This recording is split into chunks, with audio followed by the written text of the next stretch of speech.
Self-actualization is the point that is seldom reached, at which point people have satisfied the lower needs and achieved their full human potential.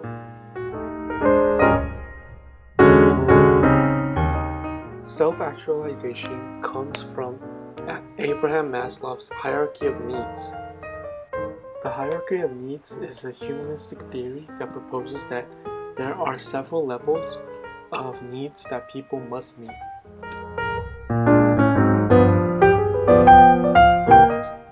The hierarchy starts off with physiological needs, which are basic needs that are needed for humans to satisfy hunger, thirst, and fatigue. Examples that would satisfy these physiological needs would be water, food, clothes, shelter. Next on the list is the need for safety and security, which means to feel secure and safe or out of danger. There are many different types of safety needs. A few examples of these needs include personal safety and financial safety. An example of someone with low financial safety would be someone like me.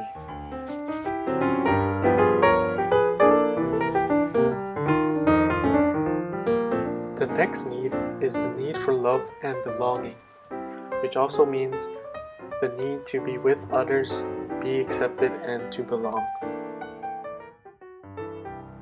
Examples of the social need of love and belonging could also include friendships, intimacy, and family.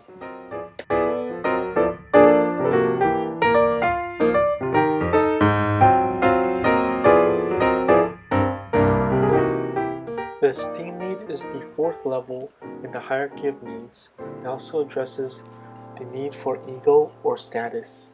The need for esteem could also mean the need to feel respected or the need to have recognition.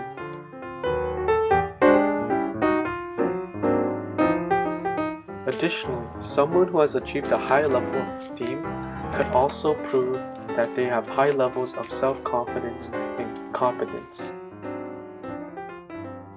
And once someone has achieved all of the lower needs, they will reach the final step in the hierarchy of needs, called self-actualization. In short, self-actualization is the need to find self-fulfillment and to realize one's full potential. Examples of fulfilling self-actualization could include parenting and finding an ideal partner.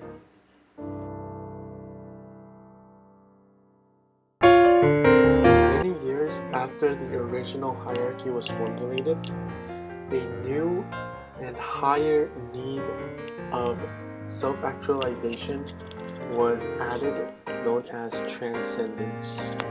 Transcendence is the need to find spiritual meaning beyond oneself.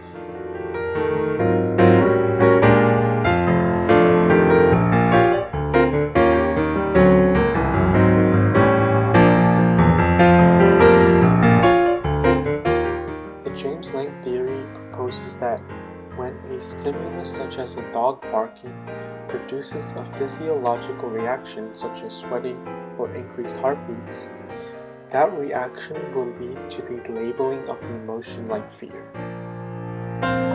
To give an example of the James Lange theory, let's say that I was watching a scary movie. And in this movie, there's a scene with a ghost. And this scene would act as a stimulus for me. And for me, who watched the scene, my first response would be an arousal or change in the body. So let's say sweating. And so this reaction would lead to the second response, which would be the labeling of fear.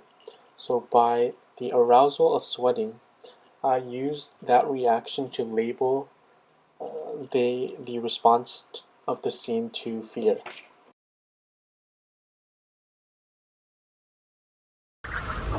Oh, is this what you want? Something more familiar? Ice cream. Well, you know what? I don't have no problem with that. Thank you very much for being reasonable. If this is what you want, it works for me. He's really going for it. Man, I said cute. Cab! Oh, God. No, no, no, no, no, no, no, no, no, no, no, no, no, no.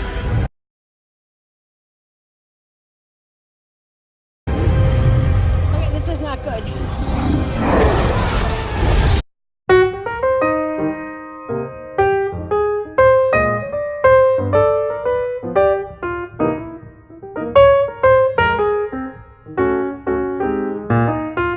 For it. Man, I said cute. Cab!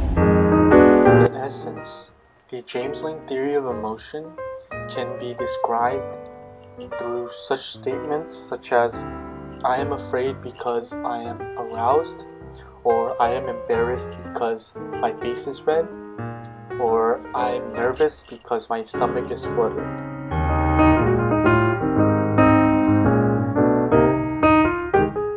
My last term is the cognitive arousal theory of emotion. This theory proposes that two things happen before an emotion can occur. Those two things are the physical arousal and the labeling of the arousal based on the cues from surrounding environments. In a situation like the picture above, we will see that a stimulus or a bear in the woods would cause a first response of arousal and labeling, which will further cause the second response of fear.